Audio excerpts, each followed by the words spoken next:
कक्षा 8 सामाजिक विज्ञान का पेपर। देखिए पहला क्वेश्चन है, सही विकल्प के सामने सही का निशान लगाएं। सिंगरौली कोयला क्षेत्र किस राज्य में है? तो सिंगरौली जो है आपका मध्य प्रदेश में है, तो आंसर हो जाएगा क नंबर। भारत का सिलिकॉन वैली है, तो सिलिकॉन वैली है आपका बेंगलोर में, तो बेंगलोर ही आपका आंसर हो जाएगा घ नंबर। उसके बाद क्वेश्चन है, कैसरे हिंद की उपाधि को किसने त्याग दिया? महात्मा गांधी ने त्याग दिया था, तो आंसर हो जाएगा आपका ख नंबर। कानून के द्वारा सती प्रथा का अंत कब हुआ? तो 1829 ईस्वी में हुआ था, तो आंसर हो जाएगा आपका घ नंबर। अगला क्वेश्चन है, रिक्त स्थानों की पूर्ति कीजिए। खाली जगहों को मतलब भरना है। ताजमहल कहाँ है? ताजमहल आगरा में है, उत्तर प्रदेश में है आगरा, ठीक है, उत्तर प्रदेश राज्य में आगरा है। संविधान की आत्मा जो है संवैधानिक उपचारों का अधिकार है, यहाँ पर ये आपका भरा जाएगा। सिल्क जो है कोकून से प्राप्त होता है। किससे होता है जी? कोकून से। दुर्घटना के बाद जो है 108 नंबर पर फ़ोन करने से एम्बुलेंस की सेवा उपलब्ध होता है, 108 नंबर पर। सही के सामने सही और गलत के सामने गलत का निशान लगाना है आपको। तो पहला है, भारत जनसंख्या के दृष्टिकोण से विश्व में प्रथम स्थान पर है, ये आपका गलत है, ठीक है। संपत्ति का अधिकार मूल अधिकार है, ये भी आपका गलत है। शेर शाह को हराकर हुमायूं ने भारत की गद्दी पर कब्जा किया, ये भी आपका गलत है। लाल सागर और स्वेज नहर एशिया का अफ्रीका महादेश से अलग करते हैं, ये आपका सही है। अब देखिए 4 नंबर क्वेश्चन है आपका, मूल अधिकारों को लिखिए। राष्ट्रपति किस व्यक्ति को प्रधानमंत्री नियुक्त करता है?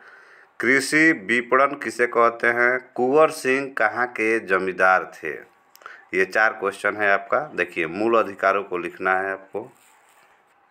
मूल अधिकार देखिए कौन कौन है? समानता का अधिकार, स्वतंत्रता का अधिकार, धार्मिक स्वतंत्रता का अधिकार, सांस्कृतिक और शैक्षणिक अधिकार, शोषण के विरुद्ध अधिकार, संवैधानिक उपचारों का अधिकार।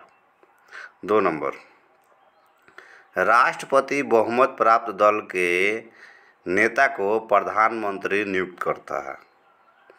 विभिन्न फसलों उत्पाद को एक स्थान पर संग्रहण कृषि विपणन कहा जाता है। जैसे बाजार समिति कृषि विपणन से बिचौलिए पर लगाम संभव है। कुंवर सिंह जगदीशपुर के जमींदार थे। कहाँ के जमींदार थे कुंवर सिंह जी? तो जगदीशपुर के। 5वां नंबर क्वेश्चन है आपका, किसी एक प्रश्न का उत्तर दीजिए। महात्मा ज्योतिबा फूले के योगदानों का वर्णन कीजिए। खेती करने के तौर तरीकों में पहले की अपेक्षा आज किस प्रकार बदलाव आया है? हमें न्यायपालिका की ज़रूरत क्यों है? 3 क्वेश्चन है, जिसमें से एक का उत्तर आपको देना है। देखिए ज्योतिबा फूले जाति व्यवस्था को मनुष्यों की समानता के खिलाफ मानते थे, मतलब कि वो जाति के व्यवस्था जो था अपने यहाँ उसको ये खिलाफ मानते थे। उन्होंने जाति व्यवस्था को पूरी तरह से नकार दिया। अछूत वर्ग के खिलाफ अमानवीय व्यवहार और उन्हें सामान्य मानव अधिकार से वंचित रखने की स्थिति ने फूले को जाति प्रथा का प्रबल विरोधी बना दिया गया था। असमानता के खिलाफ लोगों को जगाना ही उनका मूल उद्देश्य था। फूले का मानना था कि आर्य विदेशी है और भारत में मूल निवासियों को हराकर उन्हें निम्न मानने लगे और उनके अनुसार यह धरती यहाँ के देशी लोगों की यानी कथित निम्न जाति के लोगों की है। खेती के तौर तरीके में आज काफ़ी बदलाव आया है। पहले पारंपरिक कृषि पुराने यंत्रों से की जाती थी, आजकल देख रहे हैं नए नए यंत्र आ गए हैं जिससे अब खेती किया जा रहा है। जैसे कि अब खाद डालना, बीज का प्रयोग नया करना, ये सब जो है।